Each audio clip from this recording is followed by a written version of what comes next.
Shalom, and welcome to another edition of The Truth Shall Make You Free. I'm your host, Elder Nathaniel, and to my right, Deacon Asaph. Today's topic is going to be interracial marriage.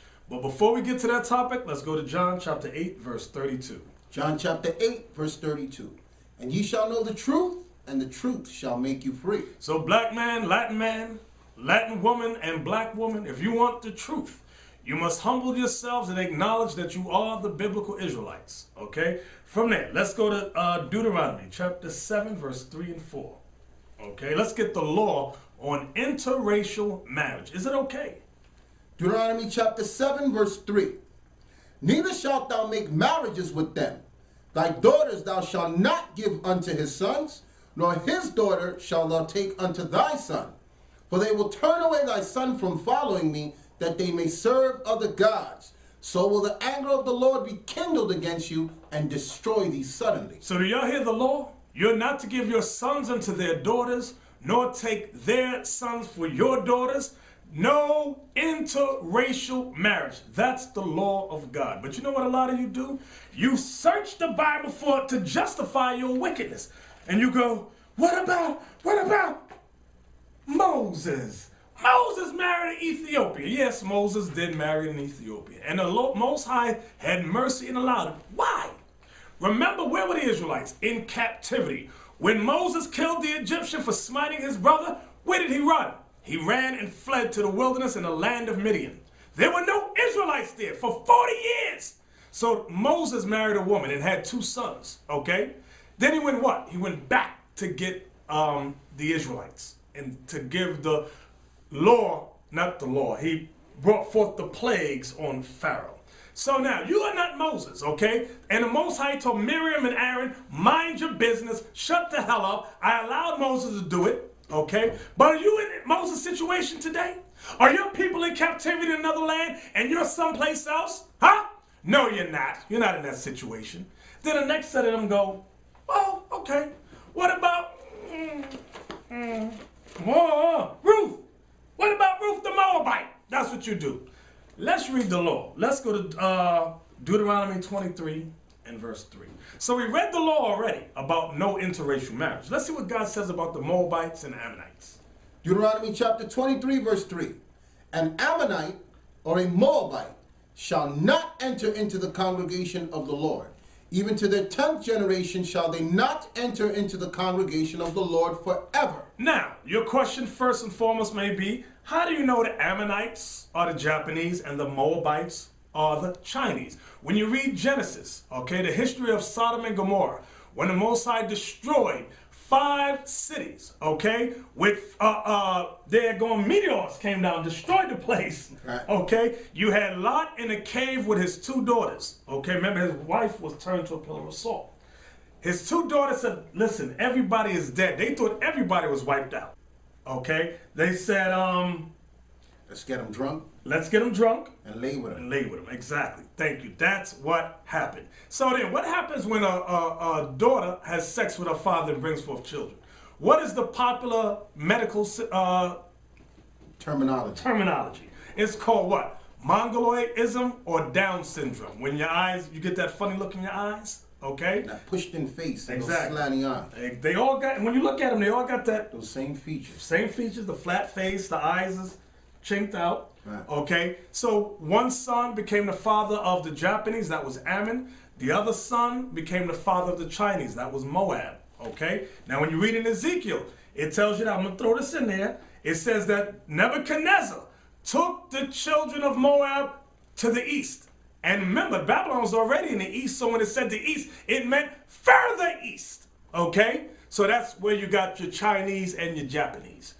Now, from there, so we got the 2 laws, right? We got the law, no interracial marriage, and we got the law about Moab and Ammon, that they shall not enter the congregation unto the 10th generation forever. So now, let's go to Judges chapter 21. We're going to hit the book of Ruth now, but before we get there, remember, the book before Ruth is the book of Judges. Now, my question to you is this. Were the Israelites keeping the laws of the Most High by the time you get to the book of Ruth? When you read through the book of Judges, let's read Judges 21, verse 25. Judges chapter 21, verse 25. Watch this. In those days there was no king in Israel. Every man did that which was right in his own eyes. Read it again. In those days there was no king in Israel. Every man did that which was right in his own eyes. Every man did that which was right in his own eyes, not according to the laws of the Most High. So the Israelites were not following the laws of the Most High. Understand that. Now, that leads us to the book of Ruth. Ruth, we want chapter 1. Read verse 1 through 6 for us. Ruth chapter 1, verse 1. Now it came to pass in the days when the judges ruled that there was a famine in the land. And a certain man of Bethlehem, Judah. Now the Most High brought a famine in the land. Why? Because Israel was sinning. Why? Because every man did that which was right in his own eyes. Come on. And a certain man of Bethlehem, Judah, went to sojourn in the country of Moab. He went into the country of Moab. He and his wife and his 2 sons. And his 2 sons, his wife and his 2 sons. And the name of the man was Elimelech. And the name of his wife, Naomi. Naomi. And the name of his 2 sons, Mahlon and Chilion, Ephrathites of the Bethlehem, Judah. And they came into the country of Moab and continued there.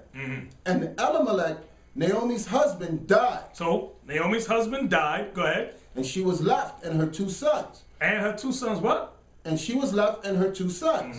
And they took them wives of the women of Moab. Oh, the 2 sons took wives of the women of Moab. Now, we already read the law. No interracial marriage. Don't give their sons to your daughters or vice versa. And it said, Moab and Ammon shall not enter the congregation of the Lord until the 10th generation forever. So why did these 2 brothers now marry women of Moab? Because Judges 21 verse 25, read that again for us. In those days there was no king in Israel. Every man did that which was right in his own eyes. So now get back to the marriage. And they took them wives of the women of Moab. The name of one was Orpah, and the other name of the other was Ruth. Now what verse is that? That was 4. Read down to 6. And they dwelled there about 10 years. And Mahlon and Chilion died also. So the 2 husbands, God killed them. They were put to death. They died. Okay, the 2 men died. Go ahead. Both of them. And the woman was left of her 2 sons and her husband. Then she arose with her daughters-in-law that she might return from the country of Moab. So Naomi got up that she wanted to return. She wanted to leave the land of Moab. Go ahead. For she had heard in the country of Moab how that the Lord had visited his people in giving them bread. So the Lord was having mercy on Israel again and giving them bread. So she wanted to return to Israel. Go to chapter 4. I'm jumping ahead. Many of you know the history. And 1 daughter left, and Ruth stayed with Naomi. Okay? We want Ruth chapter 4 and verse 10. Now, I'm going to sum it all up to you. Naomi said, why don't you go back to your own people? Ruth said, no, let your people be my people. Let your God be my God. She said, I want to stay with you, Naomi. They go back to the land. And what happened? Deuteronomy 4 and 10, please. Ruth chapter 4, verse 10. Go ahead. Moreover, Ruth and the Moabitess, the wife of Mahlon, have I purchased to be my wife. So stop right there. Now this is Boaz speaking. Boaz the Israelite, okay? He purchased Ruth the Moabite to be his wife. Now when you read this whole story there, we don't have all day to read it, but read it on your own. It said one of the closest of kin to Ruth's husband did not want her. Remember, the 2 sons died. So one of the daughter-in-law of Naomi left. Okay, Ruth wanted to stay with Naomi. She said, let your people be my people and your God be my God. But there's a problem. Okay, watch this. There was a law that there should be no sons of Israel cut off. Okay, so what happened? There was a law that said the nearest of kin had to marry the wife to raise up seed. Watch this. Go to Ruth 4, and we want to start at verse 4 to 6. Ruth chapter 4, verse 4. And I thought to advertise thee, saying, buy it before the inhabitants and before the elders of my people. If thou wilt redeem it, redeem it. But if thou wilt not redeem it, then tell me, that I may know. For there is none to redeem it besides thee, and I am after thee. And he said, I will redeem it. So this is Boaz, a near of kin, but he's speaking to a closer of kin to Naomi's son. So he's asking him to redeem it, some parcel of land. he says, I will redeem it. Now watch this. Go ahead. Then said Boaz, what day thou buyest the field of the hand of Naomi, The day that you buy this field, listen good, the day that you buy this field, come on. thou must buy it also of Ruth the Moabitess, You must buy it of Ruth also, the Moabitess. Go ahead. the wife of the dead, The wife of the dead. Go ahead. to raise up the name of the dead upon his inheritance. To raise up the name of the dead upon his inheritance. So Boaz is laying down a law for this next of kin to one of the sons of Naomi. Now watch what happens. Go ahead. What verse you at? Verse 6 now. Go ahead. And the kinsman said, I cannot redeem it for myself, lest I mar mine own inheritance. Redeem thou mine right to thyself, for I cannot redeem it. Now notice when it was just redeeming the land, he said, yeah, I could do it. But then when it said, okay, well, the day you buy this land, you got to take on Ruth the Moabite, he goes, lest I mar my own inheritance. Why? Because the child that they would have been not in his name, but in the name of the dead man. Now, watch this, verse 10. Ruth 4, verse 10. Moreover, Ruth the Moabitess, the wife of Mahlon, have I purchased to be my wife. This is Boaz speaking. So once that nearest of kin rejected Ruth, Boaz said, I'm going to marry Ruth and raise up children to the name of Mahlon. Read it again. Moreover, Ruth the Moabitess, the wife of Mahlon, Mahlon, right. Go ahead. have I purchased to be my wife, to raise up the name of the dead upon his inheritance, that the name of the dead be not cut off from among his brethren. That the name of the dead be not cut off from amongst his brethren. Go ahead. And from the gate of his place ye are witnesses this day. Now, watch this. What's the law that he's talking about? Get Deuteronomy 25, verse 5 and 6. What law is Boaz speaking of in Ruth, the 4th chapter? This is what a lot of you don't understand. Deuteronomy 25, verse 5 and 6. Deuteronomy 25, verse 5.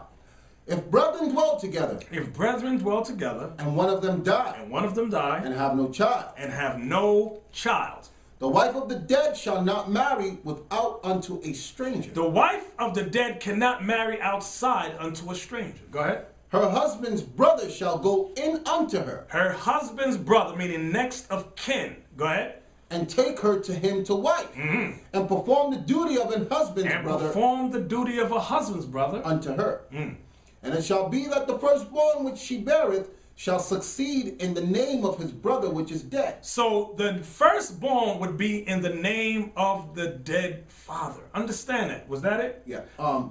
In the name of the brother which is dead, that his name be not put out of Israel. That his name, that's the point, that his name be not put out of Israel. So for example, he's my brother. He dies. I would have to take his wife.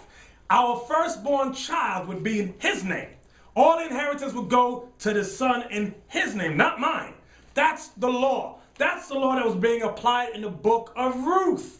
So you brothers and sisters at home, don't throw out Ruth. You're not trying to obey the laws of the Most High when you marry outside your people. So don't try it, all right? From there, let's go to Matthew 22, verse 39. I'm going to show you something. Boaz saw it as kindness, but there's a law that Boaz understood. He understood the law about raising up seed to the dead. Okay, now this also, Matthew 22, verse 39. Matthew chapter 22, verse 39. And the second is like unto it. Thou shalt love thy neighbor as thyself. You hear that? Thou shalt love thy neighbor as thyself. That's what Boaz was applying, because Boaz respected the laws of the Most High. He said, why should the name of this brother in Israel be cut off? He said, I'll take Ruth as my wife and raise up children in the name of my dead brother. He loved his neighbor as he loved himself. Now watch this. Matthew 1. Matthew chapter 1 and verse 5. That's why Ruth and Boaz are mentioned in the genealogy of Christ. Matthew 1 verse 5. Matthew chapter 1 verse 5. And Salmon begat Booz of That's Maachah, Boaz. and Booz begat Obed of Ruth.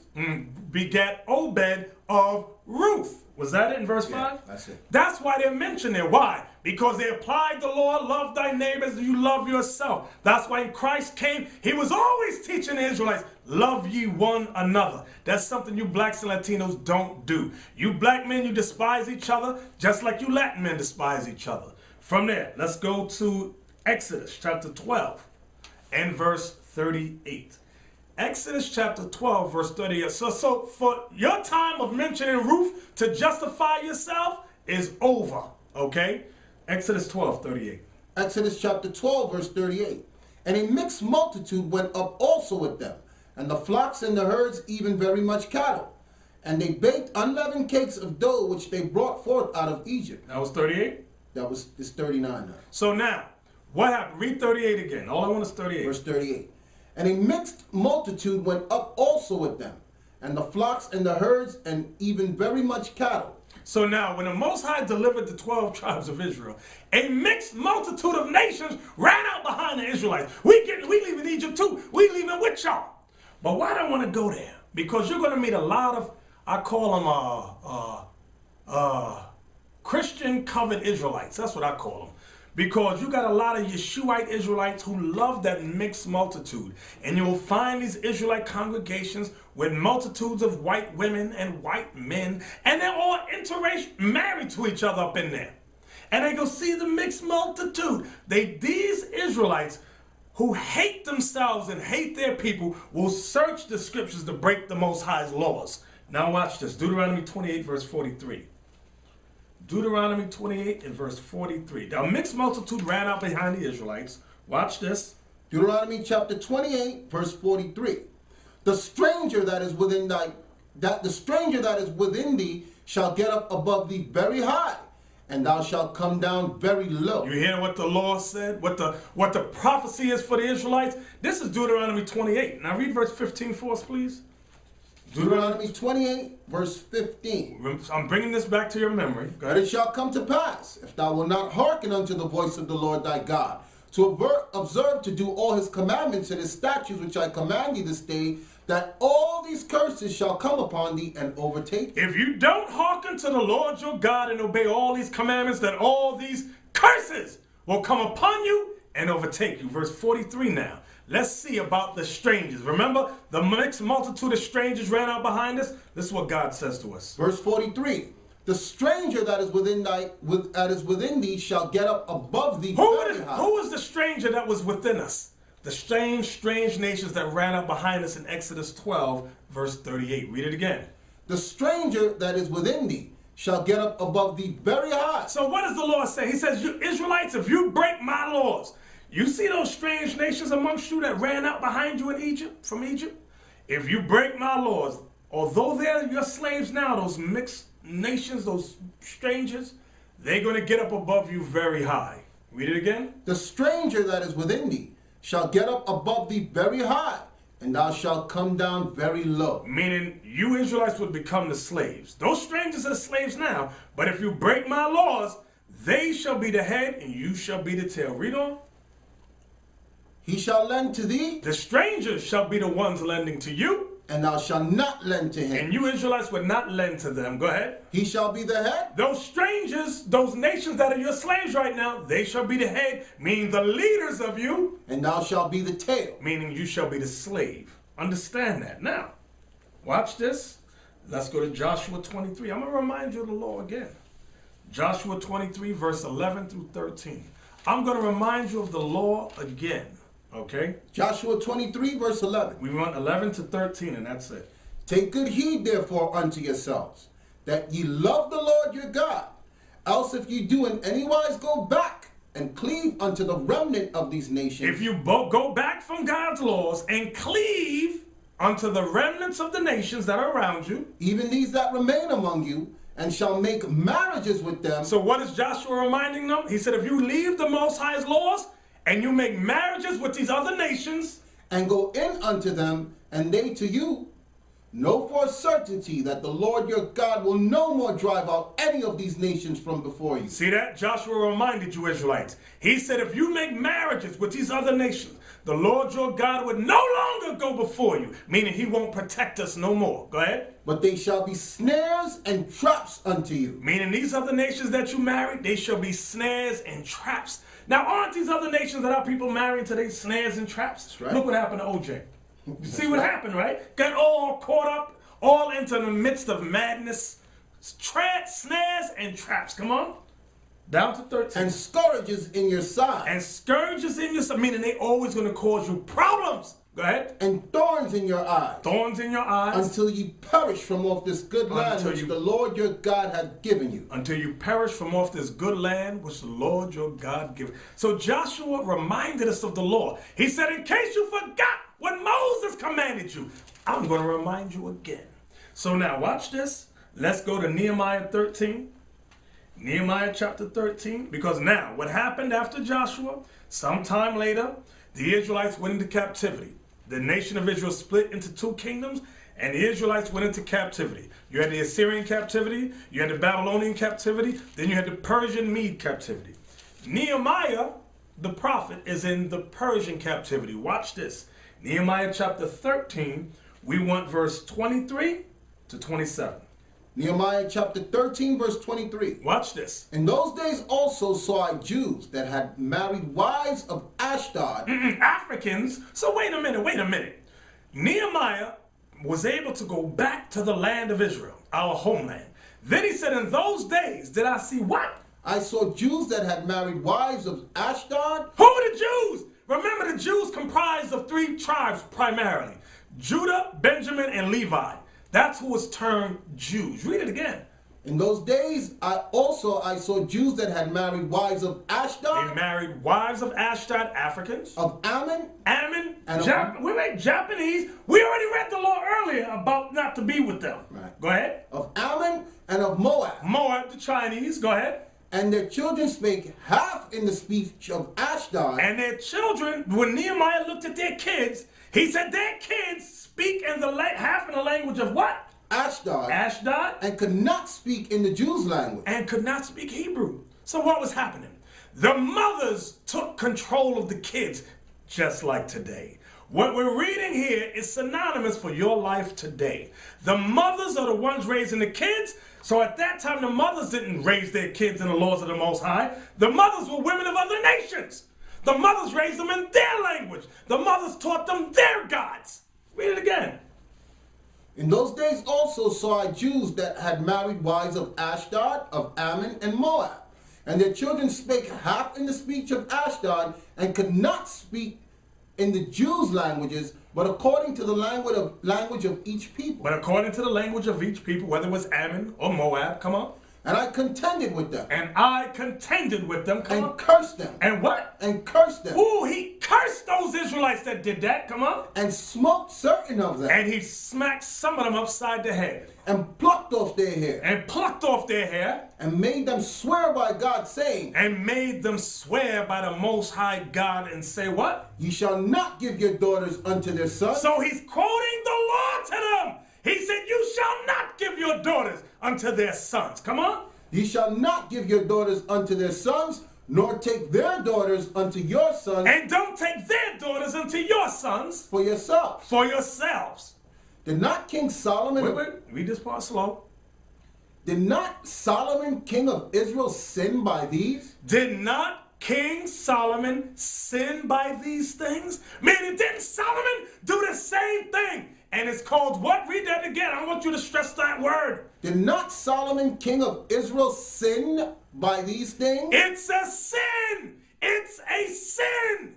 Meaning you're breaking God's laws when you marry people of other nations. Come on. Yet among many nations was there no king like him, who was beloved of his God, and God made him king over all Israel. Nevertheless, although Solomon was loved by the Most High, had all wisdom, it said, nevertheless, even him did outlandish women cause to sin. Even him did outlandish women, wicked women of other nations, cause Solomon to sin. You read down to 27? Verse 27. Shall we then hearken unto you to do all this great evil? Shall we then hearken unto you, Nehemiah says, to do this what? Great what? This great evil? Evil. Do you hear what the Bible calls interracial marriage? Evil! Evil! And sin! Sin! Oh, you never read this in church. Was that it? No. Shall we then hearken unto you to do all this great evil, to transgress against our God and marrying strange wives? So now, watch this. Let's go to the book of Ezra. Ezra. Ezra should be before Nehemiah, somewhere around there. Okay? Ezra chapter 10. We're going to get a little more in-depth in this history now. Because we're reading, what are we reading? The Bible. Your ministers never read this to you. Ezra chapter 10, we want verse 7 through 19. Ezra chapter 10, verse 7. And they made proclamation throughout Judah and Jerusalem unto all the children of the captivity, that they should gather themselves together unto Jerusalem. Now remember, Ezra also lived during the time of Nehemiah. This was during the Persian Mede captivity. Come on. And that whosoever would not come within 3 days, according to the counsel of the princes. So they made a proclamation. They said, we want all the Jewry, Judah, Benjamin, and Levi, and you scattered remnants, you got to come up to council. And whoever would not come up in 3 days, come on. According to the counsel of the princes and the elders, all his substance should be forfeited. He said, whatever land you got, this is Ezra, the high priest. Ezra said, whatever land you got, whatever you own shall be forfeited you if you don't come up to council. Come on. And himself separated from the congregation. And yourself shall be separated, meaning put out, banished. Go ahead. Of those that had been carried away. Come on. Then all the men of Judah and Benjamin gathered themselves together unto Jerusalem within 3 days. In 3 days, Judah and Benjamin gathered themselves together. It was the 9th month, on the 20th day of the month. It was the 9th month, on what day? On the 20th day of the month. Come on. And all the people sat in the street in the house of God, trembling because of this matter, and for the great rain. So it was raining, and all the people were trembling because of this great matter. Come on. And Ezra the priest stood up and said unto them, Ye have transgressed, and have taken strange wives. So now you see what the council's about. Read that part again. Ye have transgressed. Meaning you have sinned. By what? Have taken strange wives to increase the trespass of Israel. Ezra's letting them know the Most High gave us mercy to allow us to come back to our homeland. And you men, you've transgressed the laws of God by marrying these women of other nations. Come on. And Ezra the priest stood up and said unto them, Ye have transgressed and have taken strange wives to increase the trespass of Israel.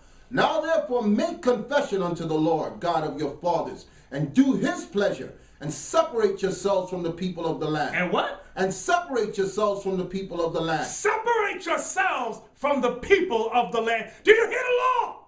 Separate yourselves from the people of the land. Hold that.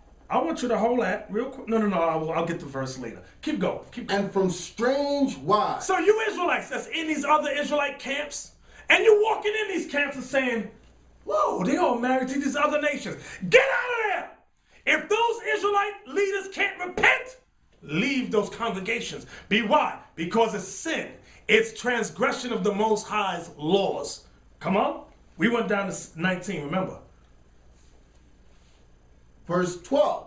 Then all the congregation answered and said with a loud voice, As thou hast said, so must we do. Here with all the congregation, they said, as thou hast said, we shall do. Because what Ezra proclaimed, did he make it up out of his own mind? No, it was based upon the laws of God. He read them the law. And the people said, we will obey the laws of God. Come on. Verse 13.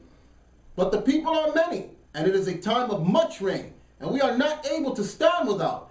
Neither is this a work of 1 day or 2. So they said the people are many, and the rain is heavy. We can't do this in one day. Go ahead, read it again. But the people are many, and it is a time of much rain, and we are not able to stand without. Neither is this a work of 1 day or 2, for we are many that have transgressed in this thing. It said many of us have transgressed in this thing. Come on. Let now all rulers of the congregation stand, and let all them which have taken strange wives in our cities come at appointed times, and with them elders of every city and the judges thereof, until the fierce wrath of our God for this matter be turned from us. So they knew judgment was coming. They wanted the fierce anger of God to turn from them. So if you want the judgment of God to turn from you, repent. That's what this is showing us. We must repent. What verse was that? That was verse 14. We're going down to 19. Go ahead. Only Jonathan, the son of Asahel, and Jahaziah, the son of Tikvah, were employed about this matter. And Meshullam and Shabbethiah, the Levite, helped them. And the children of captivity did so. Come on. And Ezra the priest, with certain of the chief of the fathers after the house of their father, and all them by their names were separated, and sat down in the first day of the 10th month to examine the matter. So now this is the first day of the 10th month. Come on. And they made an end with all the men that had taken strange wives by the first day of the first month. So by this time, they made an end of all the matters regarding the men who had taken wives of other nations. Come on. That was 17. Down to 19. Go ahead.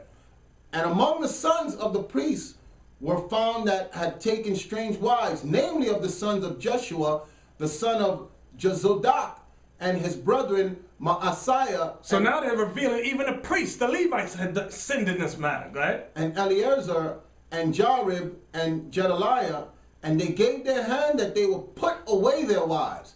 And they being guilty, they offered a ram of the flock for their trespass. And they being what? Guilty, they offered a ram of the flock for their trespass. So do you hear this? Do you hear the law and the history? So now here we are. In the United States of America, our last captivity. And many of you are guilty of the same sins our forefathers was doing. When will you repent? When will you make up your mind and say, I must repent? I must put away these women of the other nations. Huh? When will you do that? From there, let's go to Malachi chapter 2. The book of Malachi chapter 2. I'm showing you that the Most High God is against interracial marriage. Malachi 2, all we want is 2 verses. Verse 11 and 12. Malachi chapter 2 verse 11. Listen good. Judah hath dealt treacherously. Now he's going back to this black man, the American black man Judah. He says, Judah have dealt treacherously. And an abomination is committed in Israel. And an abomination is committed in Israel. What is the treacherous and what is the abomination that Judah has committed? And in Jerusalem, for Judah hath profaned the holiness of the Lord which he loved. How? And hath married the daughters of a strange God. Married the daughter of a strange God. He married Judah, the tribe of Judah, married the daughters of a strange God. Read that verse 11 again. Judah hath dealt treacherously. I want you to stress that A word in there. Judah hath dealt treacherously, and an abomination. An abomination. Abomination. Abomination. Woo! Come on. And an abomination is committed in Israel and in Jerusalem. For Judah hath profaned the holiness of the Lord which he loved, and hath married the daughter of a strange God. What verse was that? That was 11. 12 now.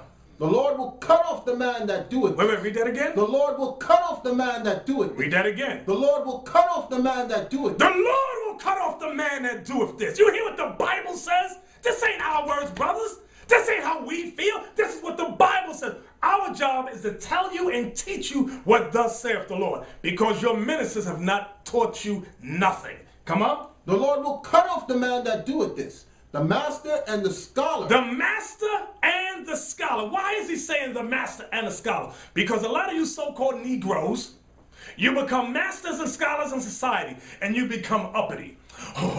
They make a few $1 million, and what's the first thing a Negro with money does? He marries the white woman. Look at your basketball players. Look at many of your entertainers, your actors, your athletes.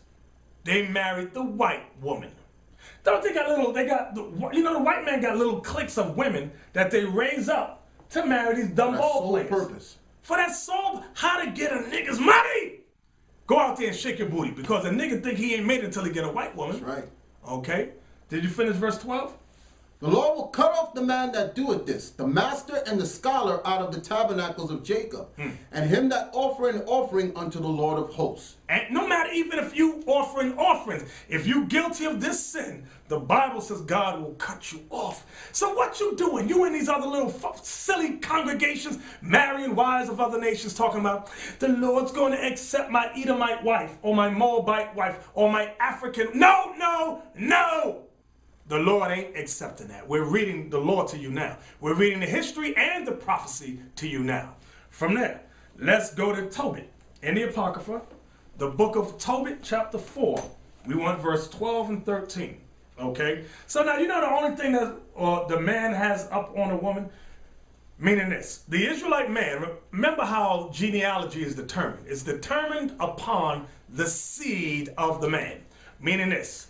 If a black man or Latin man who's an Israelite has a child with a woman of another nation, yeah, the children are Israelites. The children are Israelites. For example, Ruth the Moabite Remember, it said Ruth and Boaz had a child that was raised up into Mahlon, right? And that's the genealogy where Christ came through. You got these Israelites that say, the Lord ain't dealing with you if you have mixed parents. Shut up. You Israelites that say that stupidity, just be quiet.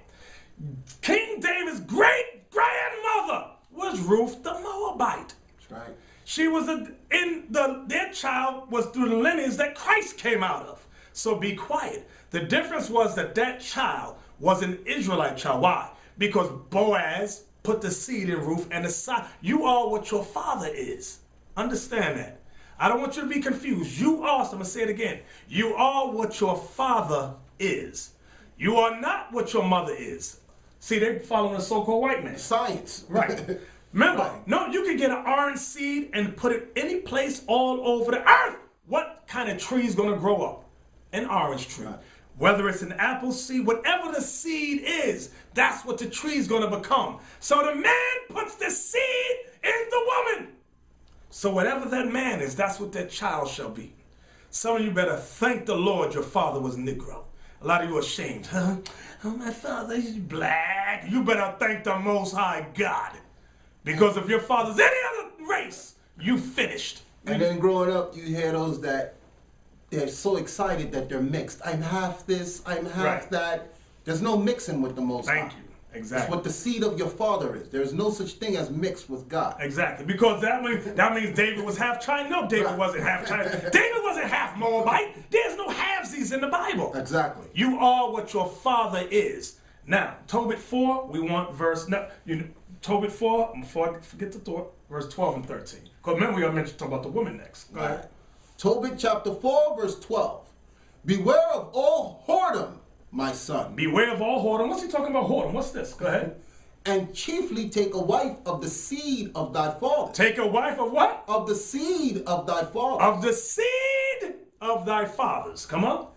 And take not a strange woman to wife. And take not a strange woman to wife. Which is not of thy father's tribe. Which is not of thy father's tribe. Come on. For we are the children of the prophets. For we, you blacks and Latinos, you are the children of the prophets. Come on. Noah, Abraham, Isaac, and Jacob. Noah, Abraham, Isaac, and Jacob. Go ahead. Remember, my son, that our fathers from the beginning, even that they all married wives of their own kindred. They married wives of their own kindred. This was even before Noah, Abraham, Isaac, and Jacob was before Israel became a nation.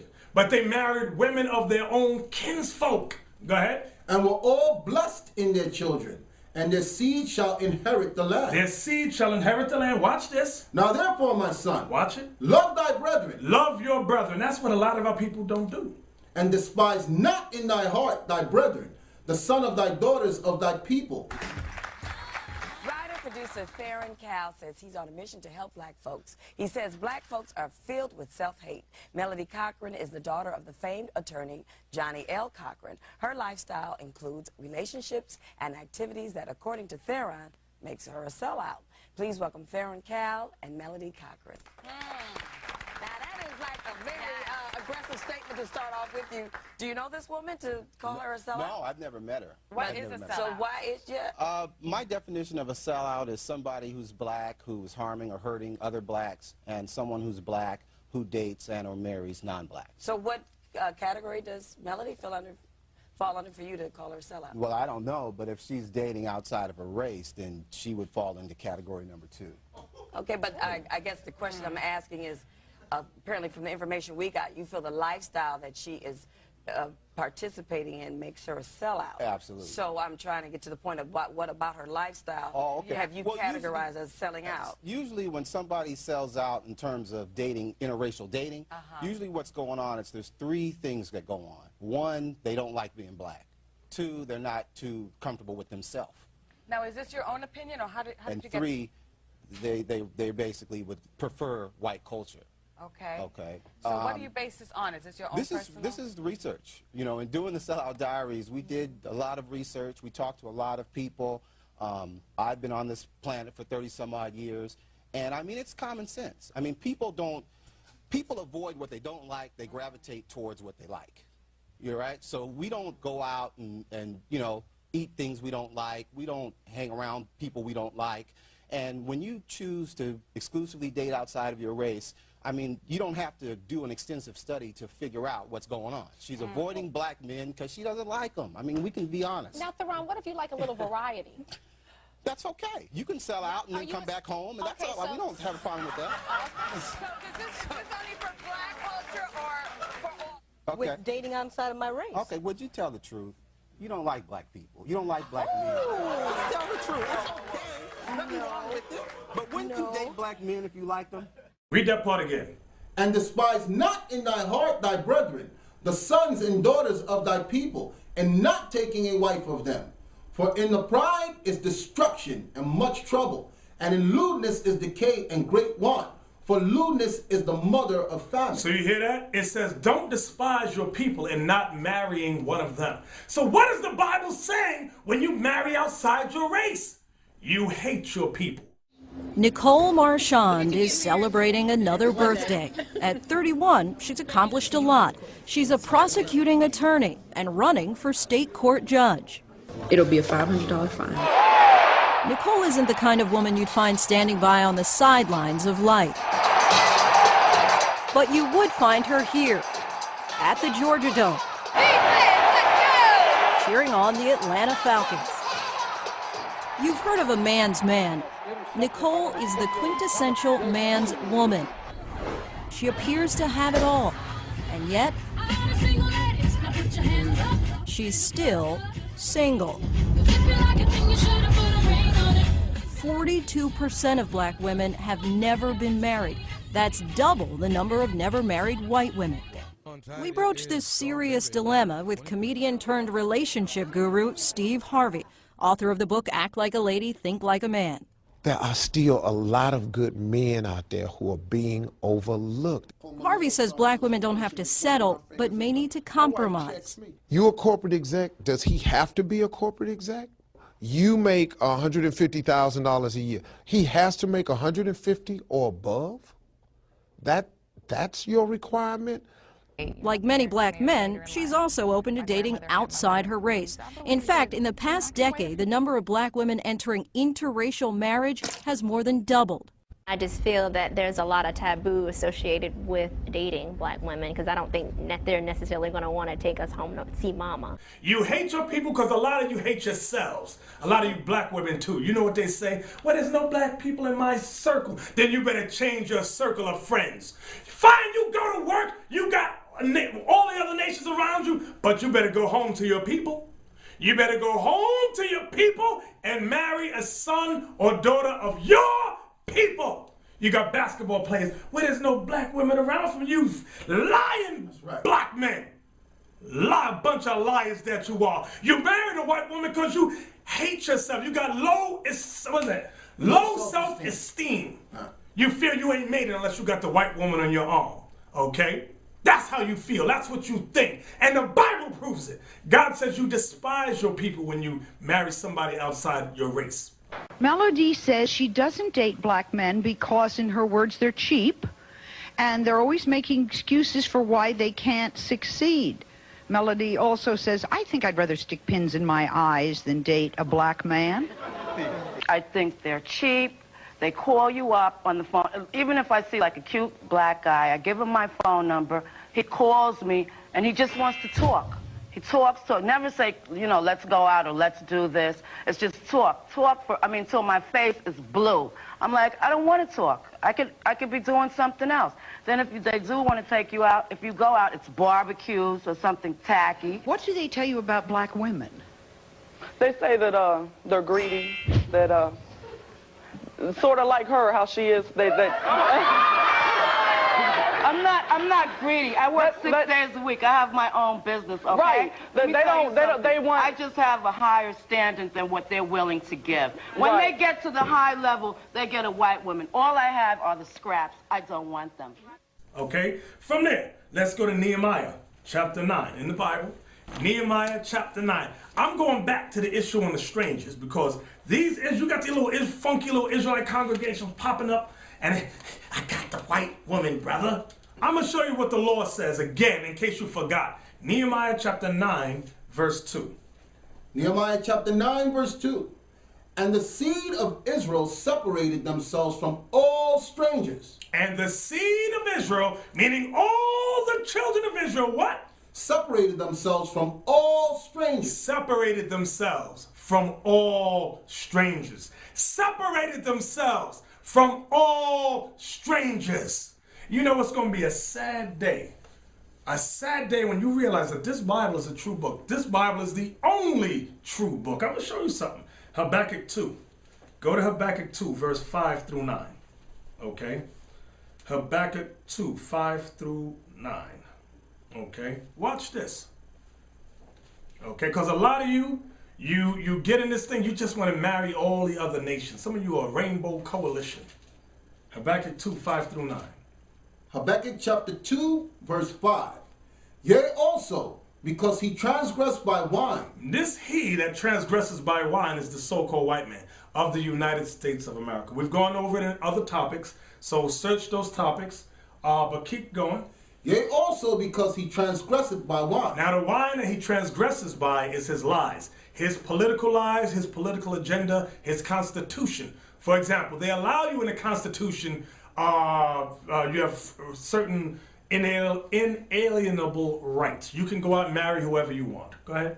He is a proud man, neither keepeth at home. But this man doesn't keep at home. Go ahead. Who enlargeth his desire as hell. He enlarges his desire as hell. Go ahead. And is as death. This man, wherever his policies go, his democracy, it's as death. His Christianity is as death. Go ahead. And cannot be satisfied. This man can't be satisfied with his political agendas. Go ahead. Gathereth unto him all nations, and heapeth unto him all people. This is the proof that this is talking about the United States of America. Read that part again, that precept.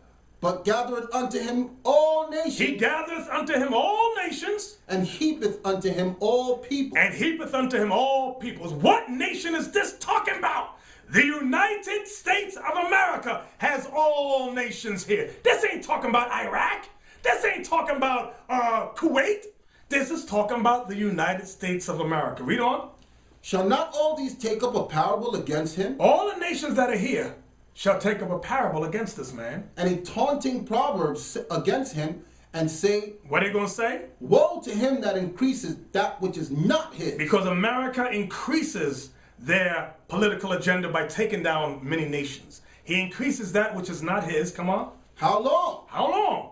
And to him that ladeth himself with thick clay. With all the nations are here. That's the thick clay with their lies. Go ahead. Shall they not rise up suddenly that shall bite thee? Shall not all these nations that are already here rise up suddenly shall what? That shall bite thee. That shall bite thee. And awake that shall vex thee. What does it say? And awake that shall vex thee. What do they call these terrorists that's laying dormant? Sleeper cells. Sleeper cells. So read that part again. That awake. Shall they not rise up suddenly that shall bite thee? Here it comes. And awake that shall vex thee. And awake. And awake. Why are they going to awake and vex them? Because they're sleeper cells here. Come on. And thou shalt be for booties unto them. They're going to take this place down. What verse was that? That was 7. Go ahead, down to 9. Because thou hast spoiled many nations. Because America has spoiled many nations. All the remnant of the people shall spoil thee. All the remnant of the nations shall spoil thee. Go ahead. Because of men's blood. Why? Because of men's blood. Because America's done much wickedness to the nations of this world. Go ahead. And for the violence of the land. And the violence of the land. They've done violence here to many of the nations. The American Indian owned this place first. The tribe of Gad, the tribe of Reuben, the tribe of Issachar. America did much violence to them. Go ahead, what verse is that? And for the violence of the land, of the city, and of all that dwell therein. What verse was that? That was 8. Read down to 9. Woe to him that coveteth an evil covetousness to his house, that he may set his nest on high. Woe unto him that read that part again. That coveteth an evil covetousness. That coveteth an evil covetousness. To set his house, that he may set his nest on high. That he may set his nest on high. That's talking about when they set their nest on the moon. That's the high it's talking about. Why is it saying nest? Because when America landed on the moon, they said the eagle has landed. Was that it in 9? That he may be delivered from the power of evil. That he may be delivered from the power of evil, meaning the return of Christ who's coming with destruction. From there, Revelation 18, 1 through 5. Revelation 18. I'm going to show you it's saying the same thing. Revelation 18. Revelation 18, Revelation chapter 18, verse 1.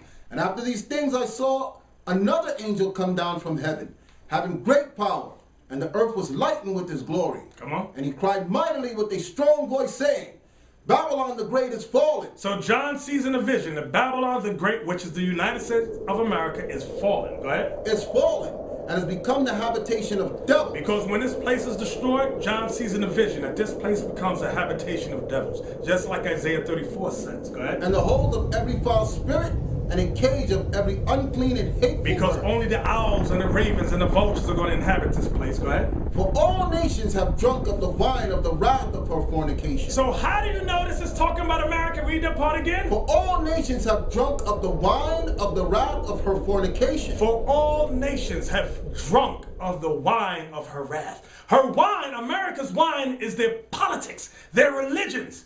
All nations take part in one or the other. Read that part again. For all nations have drunk of the wine of the wrath of her fornication. So what nation are all nations following? Are all nations following China? No. Are all nations following Africa? No. Are all nations following Kuwait? No. All nations are following the United States of America. People dying again in this country. Exactly. They gotta close the borders up. Exactly. Come on. For all nations have drunk of the wine of the wrath of her fornication, and the kings of the earth have committed fornication with her. Meaning all the kings of the earth have joined they've politically joined or religiously joined with America. Go ahead. And the merchants of the earth are waxed rich through the abundance of her delicacies. So all the nations that do buying and trading with America have become rich. Come on. And I heard another voice from heaven saying, watch this. Come out of her, my people. This is the proof that the Israelites are slaves in America. Read it again. And I heard another voice from heaven saying, Come out of her, my people. So come out of her, my people. Come out of her, my people. So God's people are captive in the United States of America, called Babylon the Great. Come on. Come out of her, my people, that ye be not partakers of her sins. That you be not partakers of her sins. So God wants us to come out mentally, come out spiritually. That's what he's talking about. Don't take part in the sins that are taking place here in America. Come on. And that you receive not of her plague. Because if you take part in the sins of America, you shall receive of the plagues of America. What verse was that? Verse 4. Come on. For her sins have reached unto heaven. For the sins of America have reached unto heaven. Remember, 1969, America did what? They claimed the moon for theirs. That's saying the same thing Habakkuk chapter 2 said that we just read in verse 9. So read it again. For her sins have reached unto heaven, and God hath remembered her iniquities. And God has remembered her iniquities. That was down to 5? That was 5. Now watch this. Go back now to Nehemiah chapter 9 and verse 2. No, I'm sorry, Isaiah 13. Isaiah 13, verse 12. How could I forget this? This is going to follow up with Habakkuk 2, Revelation 18. Now we're in Isaiah 13. We want 12 to 16. Isaiah chapter 13, verse 12. Now you might have thought, oh, man, did he change the topic? No, we're still dealing with interracial marriage. Remember, it said all nations are here. So now it says, come out from amongst them, right? That you be not partakers in their sins. You're not meant to join in their religions, their politics, and you're definitely not supposed to be marrying these people of other nations. Now watch this. Isaiah 13, verse 12. Isaiah chapter 13, verse 12. We're reading 12 to 16. I will make a man more precious than fine gold. So God says he will make a man more precious than fine gold. So your black boys and Latin boys, God promised, he shall make them more precious than fine gold. Watch this. Even a man than the golden wedge of Ophir. Come on. Therefore I will shake the heavens, and the earth shall remove out of her place. So God will shake the heavens, and the earth shall remove out of her place. What is that talking about? Thermonuclear destruction when Christ makes his second coming. Come on. And the wrath of the Lord's hosts, and in the day of his fierce anger. Come on. And it shall be as a chaste roe. And it shall be as a chaste roe. The it here is talking about the Babylonians. Not the ancient Babylonians, which were the Ethiopians, but the people of Babylon the Great. Who are the people of Babylon the Great? The so-called white man, Edom. And it, read it again. And it shall be as a chaste roe. So the so-called white man is going to be like a chaste roe, which is a chaste deer. Go ahead. And as a sheep that no man taketh up. And in this day, no man's going to take up this man. No man's going to try to protect this man.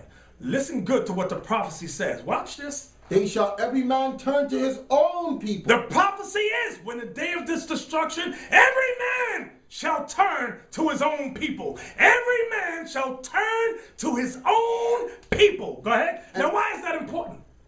Because we read that in this place, it's a mixture of all nations. You have all people and nations and kindreds here. The prophecy, read that again.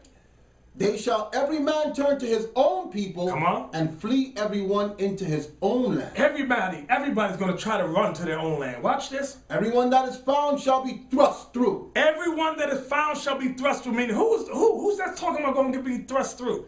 The so-called white man. That's the chased deer. That's the chased roe. Because now it's judgment time. This is judgment upon the so-called white man, the nation of Edom, who rules Babylon the Great. Judgment is coming on them here. Read that part again. Everyone that is found shall be thrust through. Everyone that is found shall be thrust through. Go ahead. And everyone that is joined unto them shall fall by the sword. Everyone that is joined unto them shall what? Shall fall by the sword. You remember the Rodney King verdict? Remember what happened. I need you to open your minds. When Rodney King, and I don't know, I think it happened with OJ too. When people went crazy. Reginald Denny, that was pulled him out of the truck, hit him in the head with that. And every black woman that was holding on to the white man, I'll protect you, got her behind whooped, almost put to death. So we read this is going to be a step higher than that. Okay, read that part again. Everyone that is found shall be thrust through, and everyone that is joined unto them shall fall by the sword. So you brothers want to marry the white woman? You sisters want to marry the white man? The Bible said what? Everyone what? And everyone that is joined unto them shall fall by the sword. Come on. Their children also shall be dashed to pieces. My biracial baby. My biracial baby. Go ahead. Their children also shall be dashed to pieces before their eyes. Now, you know why that's heavy right there? A lot of you sisters, and I've met many of you when I was growing up, they would always say, I don't want no black man. I don't want no dark. He definitely can't be dark skinned. They go, I want the white man because I want my baby to be light skinned in it. I want him to have blue eyes and green eyes. I want him to have straight yellow hair. I can say that nothing their loved ones can say will change the fact that they feel trapped inside hideously ugly faces and bodies. Our next guest, Alicia, says that in her case, the reason she feels so ugly is because her mom, Essie, made her feel that way. Alicia, tell us your story. Actually, all my life I felt ugly because of my dark complexion. When I was younger, my mom would make differences between my sister and I. She would dress us in outfits that were similar and alike, but she would comment on how pretty or nice she looked, but I never got the same comment. And also in school, when we were referred to, we would both get in trouble. And when I get in trouble, she get in trouble too. They would refer to me as the dark one instead of the light one. And my mom would also compare us to the point to where she would discipline me harsher than she would my sister. And you think it's because of your skin coloring? Well, yeah, she would make comments on the fact that I reminded her of my dad. My dad was dark complected too, and she disliked him and took it out on me to the point and said she, disliked me because I looked like my dad. Well, no, when I was growing up with my mom, my son, when I was carrying my older son, she would tell me the comment that she wished my son was not dark. She didn't want a dark grandbaby, and that affected me. Well, tell her, how did that affect you? It made me feel unloved. Yeah. It made me feel you didn't accept me for being a dark-skinned daughter instead of the bright daughter. But do you realize, Mom, that she would rub her face with a scouring pad to try to lighten her skin? No. You didn't know that? No. Lauren, you have a theory on this. Yes, well, this stems from very deep-rooted issues in the African-American culture and community. It stems from slavery. They're all going, Yeah, it is. And these issues are very alive and well. I see many African-American sisters and brothers in the audience going, yeah, because we've all grown up with that. We live in a society dominated by white media, white images, and therefore we're bombarded with this notion that whatever is closest to white is right. That's what a lot of you sisters have said. And I grew up listening to your evil speech. But you know what? The Most High is going to get the last laugh. And you know what's the only difference between you and the black man, black woman? The black man that repents, if his children are Israelites, if they get their minds right, those children are Israelites. They can be saved. They can be delivered. But there's something different with you, black woman. Your children is not going to be the seed of Israel. Your children, black woman, will be the seed of the white man. Now, Candace was here to see if her ex-boyfriend Andrew was the father of her biracial child. Candace said that Andrew admitted he's a racist and would never claim a biracial child. Take a look at this. I'm here because I had a biracial child with a man who, very, just what I'll say, he's a racist. And it's strange because he's white and... Wait a minute. You have a biracial child with a man who is a racist. Yes. Your children will be the seed of the Chinese man. Your children will be the seed of the Arab or the African man. That's right. There's no salvation for them. Salvation. No salvation for them. They're going to get punished. Read that again so they understand. We ain't putting words in the Bible's mouth. Call the verse and read it. Isaiah chapter 13, verse 16. Their children also shall be dashed to pieces before their eyes. Their houses shall be spoiled and their wives ravished. What verse is that? That was 16. Now, so we can't change it, sister. Brother, we can't change the prophecy. Now watch this. Go to 2 Corinthians 6, verse 14. 2 Corinthians chapter 6. 2 Corinthians 6. Now remember we read in Nehemiah 9. Okay, read Nehemiah 9 real quick for us so we don't forget the thought. Nehemiah 9 and 2. Nehemiah chapter 9, verse 2. Watch it. And the seed of Israel separated themselves from all strangers and stood and confessed their sins. So now, let's see if that changed in the New Testament. 2 Corinthians 6, let's read verse 14 through 18. 2 Corinthians 6, we want to see if the law changed. 2 Corinthians 6, verse 14. Be ye not unequally yoked together with unbelievers. Be not unequally yoked together with unbelievers. Go ahead. For what fellowship hath righteousness with unrighteousness? What fellowship hath righteousness with unrighteousness? And what communion hath light with darkness? Come on. And what concord hath Christ with Belial? Come on. Or what hath he that believeth with an infidel? That's the other nations too. Go ahead. And what agreement hath the temple of God with idols? Watch this. For ye are the temple of the living God. You Israelites, you are the temple of the living God. Come on. As God hath said, I will dwell in them and walk in them, and I will be their God, and they shall be my people. Come on. Wherefore come out from among them, and be ye separate. Wherefore, wait, we got to read that again, because that's saying the same thing Nehemiah 9 and 2 said. Read that again. Wherefore come out from among them, and be ye separate. Read it again. Wherefore come out from among them, and be ye separate. Read it again. Wherefore come out from among them, and be ye separate. Wherefore come out from amongst them, and be ye separate. So what are you brothers talking about? It's okay to marry women of other nations. What Bible are you reading? And you black women, are you just crazy? Y'all just sitting around waiting for death to come your way, because that's the prophecy that's going to come. Death and destruction upon you and your children. And a lot of you brothers that got wives of other nations, you better watch your children. Because a lot of times the wives are the ones that raise up these little kids you got. And your white wife or your Chinese wife is the one filling their head with foolishness. Like Tiger Woods' mom filled his mind with Buddhism.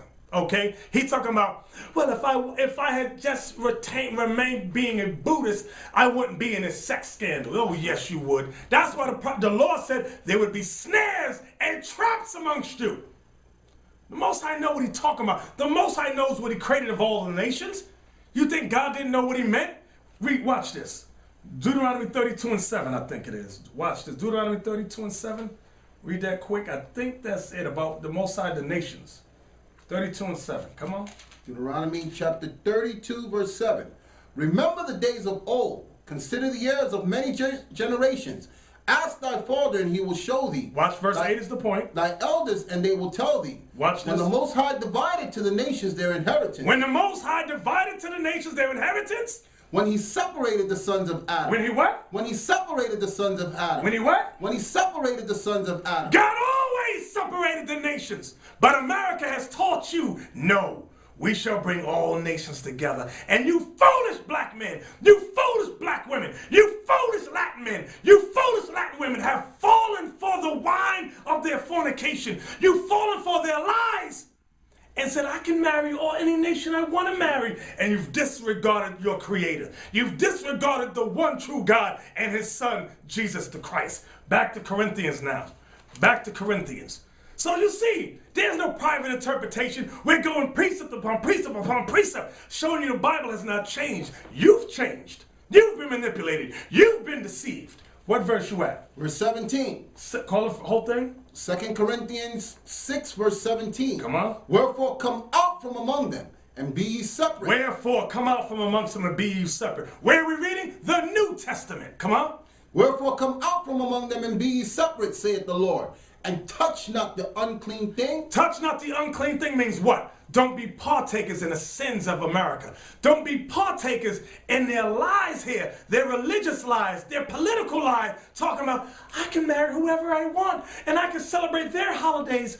God bless us all. Everyone, that's a lie. That's a lie. Come on. And touch not the unclean thing, and I will receive you. So the only way God's going to receive you is if you touch not the unclean thing. Don't touch their political lies, their religious lies. Don't fall for the lies in their constitution. The Bible is your constitution. This is your book, black man and Latin man. This is your constitution. Believe it and repent, okay? So with that, brothers and sisters, we can't keep this telecast going on without you. We need your financial help. We need your donations. And for more information, visit our website at www.israelunite.org. And with that, brothers and sisters, we give all praises to the Most High and His Son, Jesus Christ, and we say, Shalom. Shalom, Israel. For a copy of this show and all other shows, please visit our website at originalroyalty.com.